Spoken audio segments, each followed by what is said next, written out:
Este é O Vale. Olá, tudo bem? Sejam todos bem-vindos ao Espaço 360, aqui no coração de O Vale, palco do ValeCast.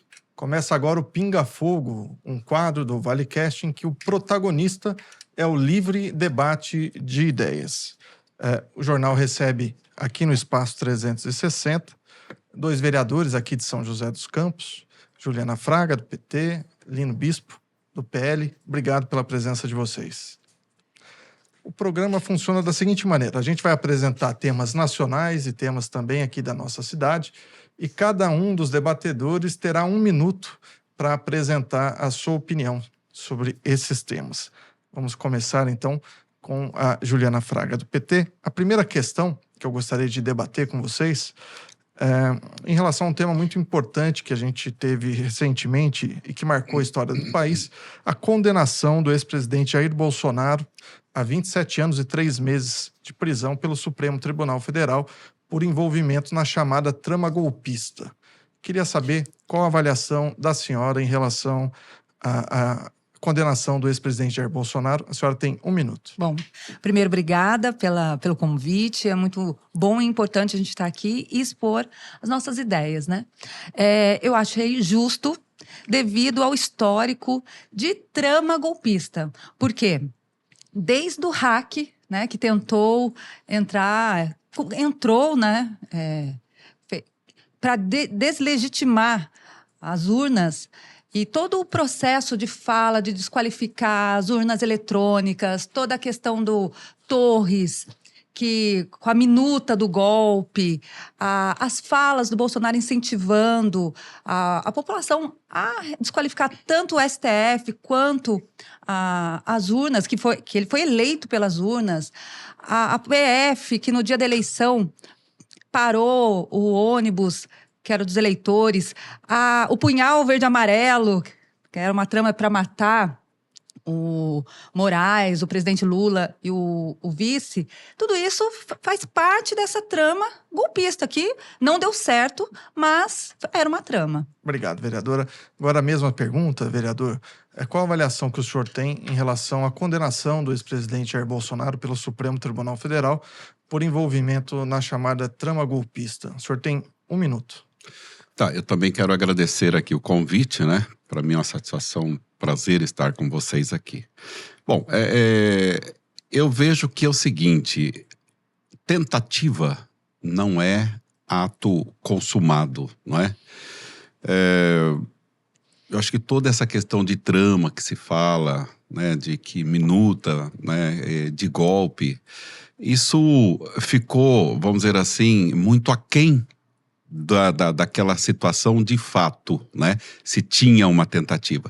O presidente Bolsonaro, inclusive, nomeou o ministro da Justiça do Lula. O presidente Bolsonaro nomeou o cara da Segurança Nacional, né, do Lula. Enfim, ele passou o governo, né? Ele obedeceu o comando do presidente Lula, tá certo? Quem seria os indicados dele, né, para dar uma sequência no governo. Então, para mim, o Bolsonaro foi injustamente aí condenado os 5 ministros lá da primeira turma, injustamente. Tá certo. Obrigado, vereador. Continuando nessa linha, para que vocês possam desenvolver um pouco mais a argumentação em relação a esse caso, eu queria saber agora, começando pelo senhor, então, na sua avaliação, essa tentativa de golpe não foi levada a cabo, ela não foi executada, ela não aconteceu efetivamente, é isso? Não, claro que não. Inclusive, o presidente Bolsonaro nem no Brasil estava, não é? Quando aconteceu, qual foi o estupim de tudo isso, né? Foi o 8 de janeiro, não é? Quem estava na segurança nacional do país era o governo do presidente Lula, era o seu ministro da Justiça. Eles sabiam dessa ida do povo por lá. Por que não protegeu os 3 poderes? Né? Ou seja, aqueles manifestantes teve portas abertas, né, para entrar, teve água dada, né? E aí, o que acontece? As imagens sumiram. né? O Flávio Dino, então ministro da Justiça, ele não apresentou as imagens que de fato iria consumar o fato de que não houve, não foi os caras de direita que fizeram tudo aquilo. Ali tinha gente infiltrada, com certeza, não é? Está saindo agora essa questão de quantas pessoas se infiltrou nessa questão e tiveram portas abertas para entrar nos 3 poderes e fazer o que fez, não é? Então Obrigado, essa é a minha vereador. opinião. Vereador, agora eu quero ouvir a senhora em relação a essa questão. A senhora acredita, então, que esse plano golpista ele foi efetivamente colocado em prática? Eu acho que o Bolsonaro veio construindo uma narrativa, como agora estão tentando construir uma narrativa que não foi golpe, que tinha gente infiltrada, que, enfim, construção de narrativa. E ele veio construindo uma fala, assim, durante todo o mandato dele, para desqualificar mesmo as urnas, para desqualificar o STF, as movimentações, as mobilizações pedindo o AI-5, a volta do AI-5, a intervenção militar. Ele deixou, né, inflamando, fazendo tudo para que culminasse num golpe. Não deu certo. Mas e se tivesse dado? Se tivesse dado certo o plano, se tivesse dado certo, eu poderia não estar aqui, porque com certeza ia acontecer igual 64, uma caça às bruxas, né? Aí sim, poder voltar uma ditadura, porque agora eles estão falando que é ditadura, mas está todo mundo dando a sua opinião, todo mundo livre, tranquilo. Não deu certo, mas que veio construindo uma narrativa para que a população se inflamasse, para que a população legitimasse isso foi. Obrigado, vereador. Agora, começando pela senhora, ainda num desdobramento dessa questão, a gente tem um debate muito atual em relação à questão da anistia, né? Muita gente defende a anistia aos envolvidos na trama golpista e, mais especificamente, também no dia 8 de janeiro. A senhora é a favor ou contra a anistia aos envolvidos no 8 de janeiro? 1 minuto. Eu sou contra a anistia, né? Se teve um planejamento, se teve um desdobramento, se teve algo que não deu certo, mas teve um planejamento para isso, tem que ser... as pessoas têm que pagar por isso. A gente não pode aceitar acontecer a mesma coisa lá atrás e todo mundo anistiado e daqui a pouco, lá na frente, vamos fazer de novo, vamos tentar de novo, porque vai ter anistia. Não, tem que ser... Sim, pagar pelo que fez, está na Constituição, foi inflamado, foi uma tentativa e não, sem anistia, talvez algumas pessoas tenham que pague menos tempo ou tenha um tempo mais brando, né? Mas que tem que pagar pelo que fizeram, tem. A senhora ainda tem alguns 12 segundos. Tá Tudo certo? tranquilo. Vereador, queria ouvir agora a opinião do senhor. Se o senhor é a favor ou contra a anistia aos envolvidos no 8 de janeiro e também na trama golpista? Olha, para mim, não deveria nem estarmos falando em anistia. O processo que foi feito, as condenações que fizeram, para mim, injustamente, não é? Eu sou favorável que quem faz algum ato tem que pagar. Isso é inegável, eu não posso discordar disso. Agora, eu discordo de uma condenação injusta. Não é? Então a anistia seria, vamos dizer assim, o mínimo que poderia se fazer para corrigir um erro que está sendo cometido. Pessoas injustamente sendo condenadas. Isso não é correto. Tá? Então eu sou terminantemente favorável que essa anistia viesse para fazer justiça para as pessoas que, de forma injusta, estão sendo condenadas, e olhe que penas realmente pesadas, não é? Onde já se viu um presidente da República 27 anos de prisão, não é?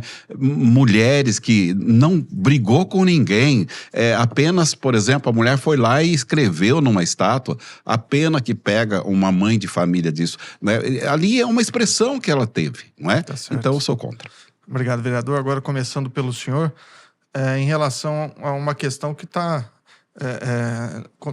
aparece nesses debates sobre se houve ou não uma eleição justa, se houve uma disputa igualitária e justa nas últimas eleições e também em eleições anteriores. O senhor é a favor do voto impresso? O senhor confia nas urnas eletrônicas? O senhor tem 1 minuto. Então, olha, eu acho que não teria necessidade de ter o voto impresso. O voto impresso foi por uma, vamos dizer assim, suposta, de repente, situação de irregularidades. Hoje, a máquina, ela é feita pelo homem, não é? Seria muito bom que as urnas eletrônicas não deixassem dúvida nenhuma da lisura do processo. Tá? Porque, por um lado, o voto impresso, ele gera uma situação, na minha opinião, muito preocupante. Né? Não estou dizendo que eu sou contra o voto impresso, mas é assim, tem aquela questão da eleição, o cara vendeu o voto. Alguém vai dizer, mostra para mim quem você votou. É uma coisa assim que pode causar uma situação bem complicada. Para mim, o certo seria a urna não ter nenhuma desconfiança. Falava-se em código-fonte, que não foi permitido apresentar. Isso, para mim, é uma desconfiança, né? Gera uma desconfiança, entendeu? Tá certo, obrigado, vereador. Vereador, eu queria ouvi-la agora em relação a essa questão sobre o voto impresso e sobre as urnas eletrônicas. A senhora é a favor ou contra o voto impresso e se a senhora confia nas urnas eletrônicas? Eu sou contra o voto impresso, até o vereador falou, da possibilidade do voto ser voto mesmo de cabresto, de você ter que mostrar e você ser cobrado por isso, enfim. Não, eu sou contra o voto impresso. E imagina, eu fui eleita pelas urnas. O cidadão que ficou desqualificando a urna foi eleito, está lá há quantos anos, estava lá há quantos anos, eleito pelas urnas eletrônicas, que eu já fui em várias apresentações sobre a urna, os engenheiros do ITA, os engenheiros que fizeram, sempre falando muito bem e até levando a urna para fora do país, de um modelo que nós criamos e que é confiável. Então, assim, não tem como ser contra a urna eletrônica.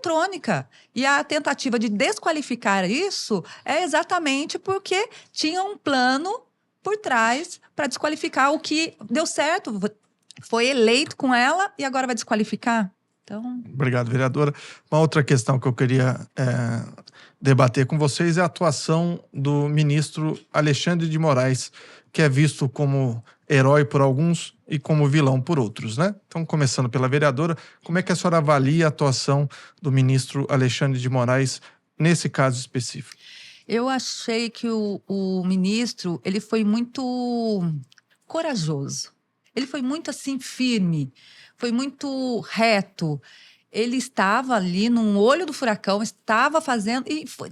E levou da melhor maneira possível, mesmo apanhando, mesmo sendo ameaçado, mesmo tendo sanções, né, externas. Ele continuou na linha e eu achei que foi assertivo da parte dele, né?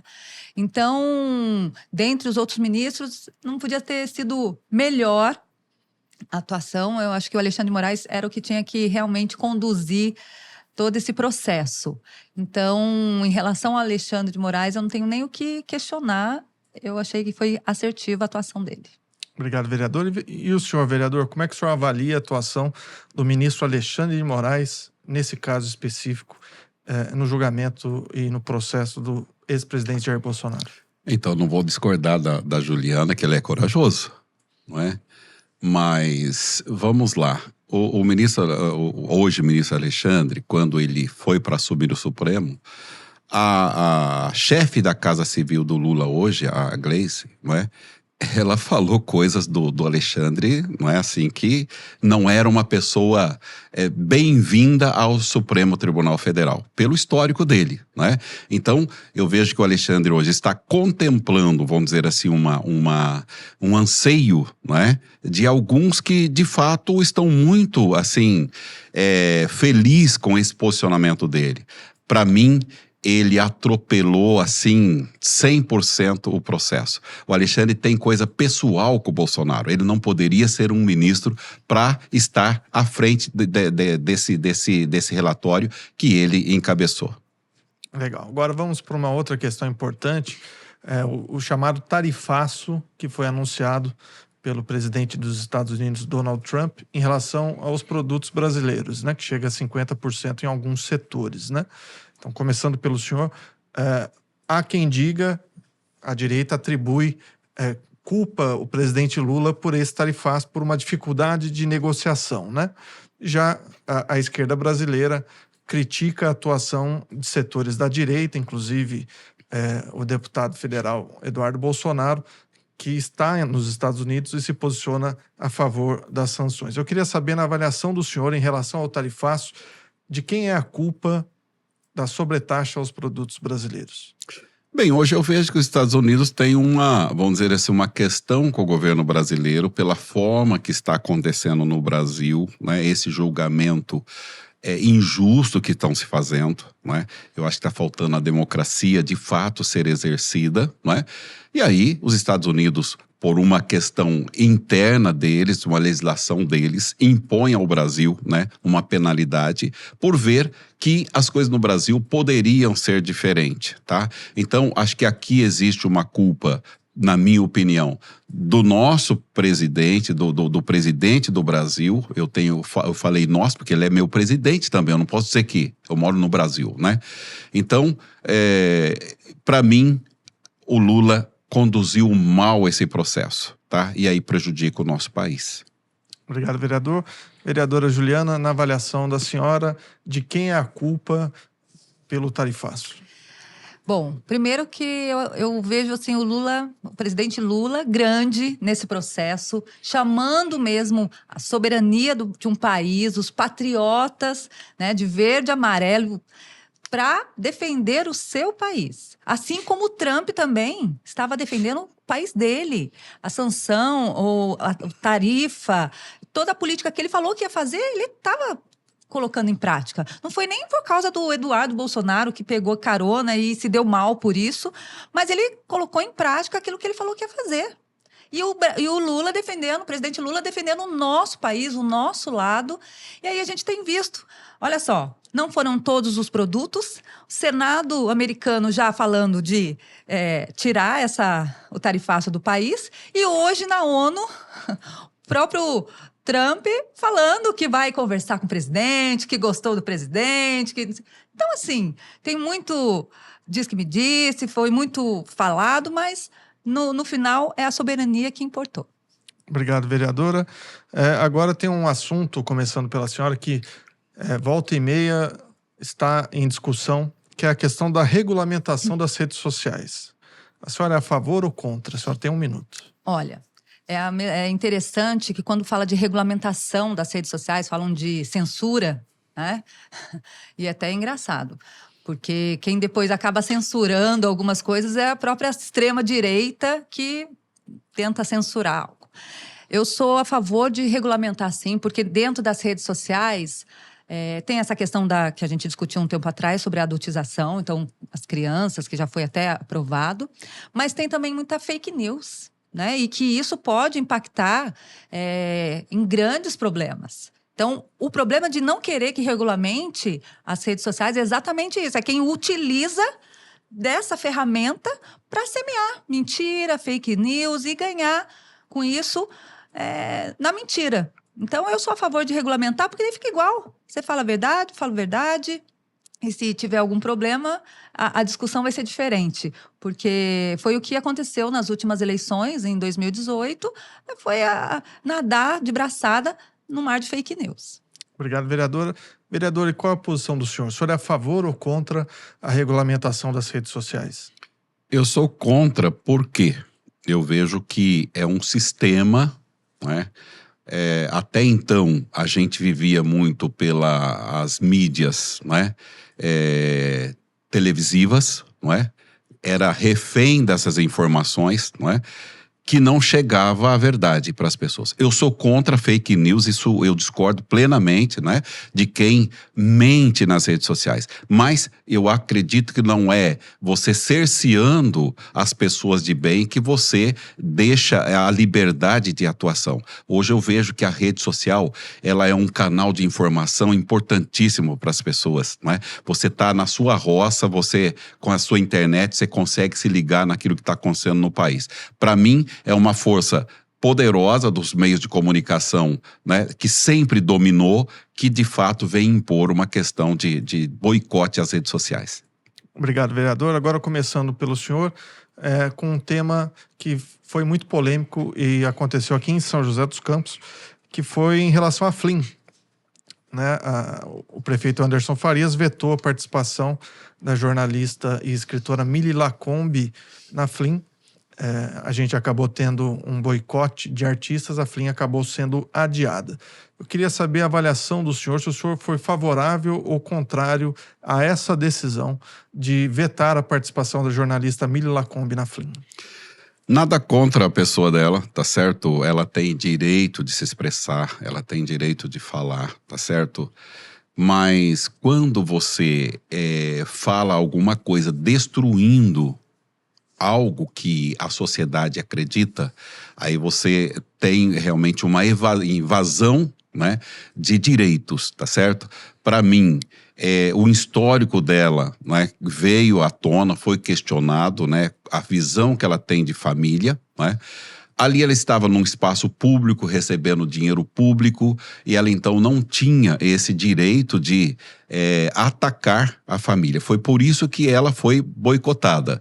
E lógico, o evento daí não aconteceu, porque os integrantes ali acabaram solidarizando com ela e desistiram. Mas eu fui favorável à ação que o Anderson teve, sim. Obrigado, vereador. Eu queria ouvi-la agora, vereador, em relação a essa polêmica envolvendo a jornalista Mili Lacombe e a Flin. A senhora é a favor ou contra a decisão do prefeito Anderson Farias, que vetou a participação da Mili na Flin? Eu achei lamentável a posição e a atuação do prefeito nesse sentido. É uma censura, né? Para quem fala que é contra a censura, que estão sendo censurados, foi uma censura. Pegaram um trecho, né, de um podcast e tiraram do contexto.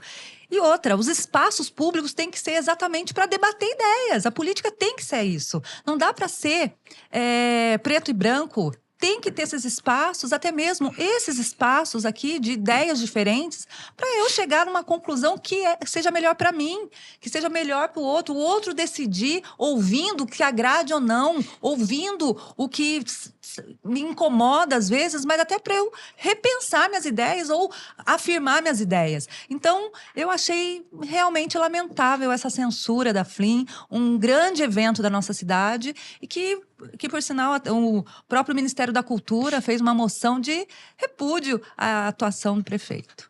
Obrigado, vereador. Uma outra questão que foi muito debatida, inclusive nas redes sociais, foi a questão do aumento no valor do IPTU, né? Que vai chegar um aumento aí de até 50%, diluído em 2 anos, 2026, 2027. Eu queria saber se a senhora foi a favor ou contra esse projeto. Eu votei contra esse projeto, não só esse projeto, porque nesse dia foi um pacotaço que nós votamos. Pacotaços de impostos e taxas e tarifas, né? Contra a população da cidade. Então, mesmo que tenha tido algumas isenções, mas foi um pacotaço de aumento de IPTU, a taxa de lixo, iluminação, segurança, o ISSQN para algumas pessoas, alguns profissionais, o ITBI. Então, foi um pacotaço que vai impactar, sim, na vida das pessoas, vai pesar no bolso, e inclusive fizeram uma propaganda da calculadora, e tem gente que acessou a calculadora e ficou espantado com o aumento que teve no próprio IPTU. Né? Porque pode pegar a calculadora, não vai ter tanto. Vai ter sim. Teve o vereador que falou, é R$3 apenas. Não, de 3 em 3, se você pegar no montante, pesa. Então, esse pacotaço, eu votei contra, né? Entendendo que é a população que vai pagar. Vereador, queria ouvi-lo agora em relação à questão do IPTU, né? O senhor foi a favor ou contra o projeto? Votei favorável. Após ter conhecimento, né, dos números da prefeitura, tá? A prefeitura, ela tem uma estimativa e tem um redutor do IPTU, né? Então, quando se fala em 50%, tá certo? Existe sim uma taxa até 50% no padrão 5 da nossa cidade. Padrão 5 são as grandes construções em locais supervalorizados. A grande massa nossa, né? Para começar, o IPTU tem cerca de 10 mil famílias isentas do IPTU. tá certo? Famílias que são do CAD único, pessoas que são simples. Tem os aposentados que não pagam e que têm apenas um imóvel. Mas aqueles que estão na faixa de pagar o IPTU, não é? A grande maioria chega no máximo em 28%, tá? Então, tem 20, 24, 28. Depois, sim, vai para 30% e o máximo padrão 5, que é os ricos da nossa cidade, 50%. Esse é o máximo. Obrigado, vereador. Agora uma última questão, para a gente fechar o nosso pinga-fogo de hoje. Eu queria ouvir primeiro agora o vereador um pouquinho sobre 2026, né? Qual, na avaliação do senhor, é o melhor caminho para o Brasil a partir de 2026, das eleições do próximo ano? O senhor tem 1 minuto. Então, eu acho que seria o melhor caminho para o presidente Lula é falar assim, olha, deixa o Bolsonaro disputar a eleição comigo, não é? O presidente Lula ganhou do Bolsonaro, com a máquina. Então, acho que seria fácil para ele ganhar em 2026, que ele está com a máquina. Então, mas não tirar o Bolsonaro do jogo. O Bolsonaro faz parte, ele representa, né, a população da direita no nosso Brasil. Eu acho que seria realmente uma democracia deixar ele disputar a eleição, né, para que ele possa ganhar no voto, pelo apoio popular, ganhar do Bolsonaro. Seria uma questão justa e dizer, olha, volta para casa porque o povo quer o Lula governando. Obrigado, vereador. Vereador, agora eu queria ouvi-la em relação a 2026. Qual o melhor caminho para o Brasil a partir das próximas eleições? Bom, em 2018 tiraram Lula do jogo, né? E ele voltou, o 3º mandato, com a missão de união e reconstrução do nosso país, que na verdade está só começando, porque pegou um país desconstruído, políticas públicas foram jogadas no lixo, teve que voltar e fazer tudo de novo, a lição tudo de novo, que não é fácil num Congresso que a maioria é contra, com uma negociação pesada o tempo todo. E então, o melhor caminho é a gente continuar com a união e reconstrução e realmente reconstruir o nosso país. E depois vem o próximo para tentar ser presidente de novo no Brasil. Mas eu acho que o melhor caminho é a gente continuar com o presidente Lula. Obrigado, vereadora Juliana. Obrigado, vereador Lino Bispo, pela participação de vocês dois. É sempre um prazer recebê-los. Obrigada. Voltem outras vezes para que a gente possa ampliar esse debate de ideias. A ideia do Pinga Fogo é justamente que o livre debate de ideias seja o protagonista desse bate-papo. Eu agradeço vocês. Também agradeço e quero aqui aproveitar, né, dizer para a Ju que foi muito legal, né, tá esse bate-papo, a gente se respeitar nas ideias. Dizer que ela fez aniversário ontem e hoje, né, a Câmara deu os parabéns para ela, né, mais um ano de vida. Eu quero aqui aproveitar e novamente dizer que Deus abençoe a sua vida. Amém. Eu agradeço. É isso. Os espaços têm que ser feitos para nós debatermos ideias e quem está ouvindo repensar, pensar novamente e decidir. E não guerra, né? Eu acho que assim, brigar e o ódio, o discurso de ódio não é o melhor caminho para o nosso país. E fica o exemplo de vocês dois que debateram ideias, têm posições diferentes, mas fizeram isso de forma respeitosa. Agradeço mais uma vez a participação de vocês. Obrigada. Pessoal, Obrigado. agradeço vocês que acompanharam também o Pinga Fogo. A gente volta na próxima. Um abraço.